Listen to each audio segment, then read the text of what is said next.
మేము ముత్యాలమ్మ టెంపుల్ కి వచ్చాము. అదేనండి తూర్పు కనుపూరు ముత్యాలమ్మ టెంపుల్. ఇక్కడ కనిపిస్తుందే అదే టెంపుల్. లాస్ట్ వీడియోలో ఎవరెవరు వెళ్తున్నామో చెప్పాను కదా, వారిలో ఒకరిని చెప్పడం మర్చిపోయాను. చూపిస్తాను రండి. ఇక్కడికి వచ్చినప్పటి నుంచి టెడ్డీ మా తమ్ముడిని అస్సలు వదిలిపెట్టలేదు. ఇక్కడ మా పిన్ని పొంగల్ చేయడానికి రెడీ చేస్తుంది. దానికి ఏం కావాలో వీళ్ళు చేస్తున్నారు. వాళ్ళని వీళ్ళిద్దరు చూస్తున్నారు. అండ్ నేను వాళ్ళని వీడియో తీస్తున్నా. ఇది చూడండి, మా తమ్ముడు తీసుకొచ్చాడు. చూడటానికి బీర్ లానే ఉంది. వాళ్ళంతా పొంగల్ పనిలో ఉంటే మేమిద్దరం ఫొటోస్ తీసుకోవడానికి వచ్చాము. ఎవరి పని వాళ్ళది.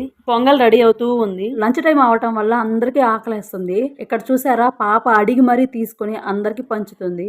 పొంగల్ రెడీ అయిపోయింది. కోడికి బొట్టు పెట్టి టెంపుల్ దగ్గరికి అయితే వెళ్తున్నాం. ఇక్కడ చూడండి, ఎవరో మొక్క అనుకుంటా వేప మండలు కట్టుకుని వెళ్తున్నారు. ఇక్కడ మనం తీసుకెళ్లిన పొంగలి, కోడి అన్ని బయటే పెట్టాలి. అండ్ కొబ్బరికాయ కానీ బయటే కొట్టాలి. కంప్లీట్ అయ్యాక దర్శనానికి వెళ్ళాలి. లోపల క్యూ చాలా పెద్దగా ఉంది. అమ్మవారి దర్శనం ప్రశాంతంగా జరగాలంటే సాయంత్రం వెళ్దామని చెప్పి వచ్చేసాము. పాపం మా బాబాయ్కి ఎంత కష్టం వచ్చిందో చూడండి.